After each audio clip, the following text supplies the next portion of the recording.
Dear students, मैं हूं मोहम्मद उमैर। आज की इस वीडियो में हम खुतबा हज्जतुल विदा की एक्सरसाइज पोर्शन की तरफ बढ़ेंगे जो कि आपकी टेक्स्ट बुक में दिया हुआ है। आज हम सीखेंगे कि सिलेबल, काउंटेबल नाउन और अनकाउंटेबल नाउन को हम कैसे अंडरस्टैंड और डिस्टिंग्विश कर सकते हैं। तो चलिए वीडियो का बाकायदा आगाज करते हैं। सिलेबल बेसिकली वो आवाज का हिस्सा होता है जिसे हम एक सांस में बोलते हैं। सादा लफ्जों में अगर हम बात करें, जब हम किसी वर्ड को बोलते हुए उसे टुकड़ों में तकसीम करें तो वो टुकड़े सिलेबल कहलाते हैं। मिसाल के तौर पर कैट, ये मैंने एक सांस में बोला तो इसमें एक सिलेबल है। इसी तरह टेबल, लफ्ज टेबल बोलते हुए मैंने इसको दो हिस्सों में तोड़ा, टे और बल, तो इसके सिलेबल हुए दो। इसी तरह वर्ड कंप्यूटर में कॉम्प्यूटर, ये तीन सिलेबल मौजूद हैं। चलिए अब व्हाइट बोर्ड की तरफ तवज्जो दें। आज का हमारा फर्स्ट वर्ड है एप्रिशिएट। जैसा कि आप सामने स्क्रीन पे देख सकते हैं कि वर्ड एप्रिशिएट बोलते हुए मैंने इसको चार टुकड़ों में तकसीम किया।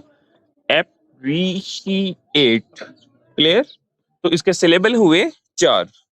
पार्ट्स ऑफ स्पीच के लिहाज से बात करें तो ये एप्रिशिएट एक वर्ब है।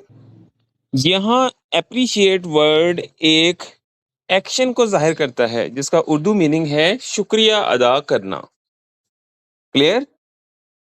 तो पार्ट्स ऑफ स्पीच के लिहाज से अगर हम देखें तो एप्रिशिएट हो गया वर्ब। सेकंड वर्ड है आज का हमारे पास ह्यूमैनिटी। अगर हम इसको सिलेबल के एतबार से देखें तो ह्यूमैनिटी, इसमें चार सिलेबल मौजूद हैं जैसा कि सामने स्क्रीन पर भी आप देख सकते हैं। और पार्ट्स ऑफ स्पीच के लिहाज से बात करें तो ये एक नाउन है, क्योंकि यहाँ ये एक चीज का नाम बता रहा है बजाय इसके कि ये किसी एक्शन को जाहिर करे। ह्यूमैनिटी एक चीज का नाम है, तो ह्यूमैनिटी कैटेगरी में आ जाएगा नाउन। अब हम इसकी मजीद डिटेल में जाएं तो ये हमारे पास देखते हैं कि काउंटेबल नाउन में आता है या अनकाउंटेबल नाउन में आता है। तो ह्यूमैनिटी का मतलब है इंसानियत, और ये हमारे पास अनकाउंटेबल नाउन की कैटेगरी में आएगा। नोट कर लें तमाम बच्चे, जैसे कि आप सामने स्क्रीन पर भी देख सकते हैं।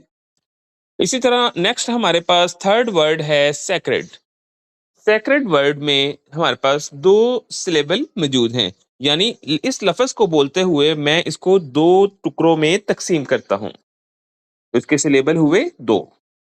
और पार्ट्स ऑफ स्पीच के लिहाज से बात करें तो ये एक एडजेक्टिव है, क्योंकि ये नाउन की खसूसियत के बारे में हमें बताता है। आगे हमारे पास फोर्थ वर्ड है पाइटी।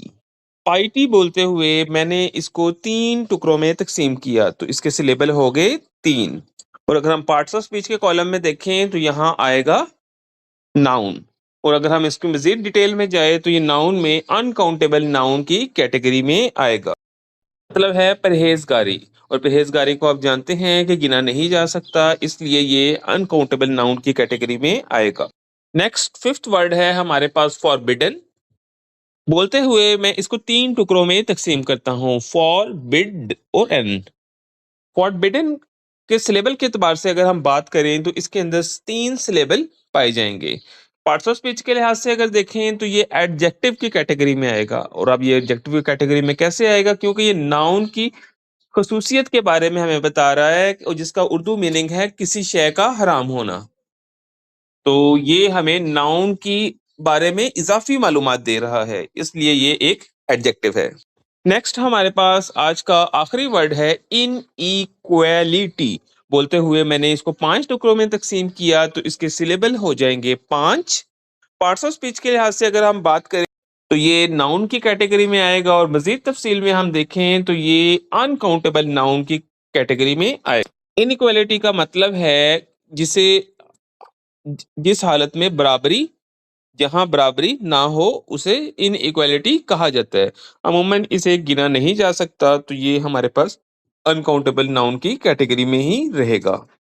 तो बेटा आज की वीडियो में सिर्फ इतना ही। इसी तरह के मजीद अच्छी और इंफॉर्मेटिव और नॉलेज से भरपूर वीडियोस देखने के लिए चैनल को लाइक करें, सब्सक्राइब करें। अल्लाह आपका हामी और नासिर हो। खुश रहें, आबाद रहें। अल्लाह हाफिज।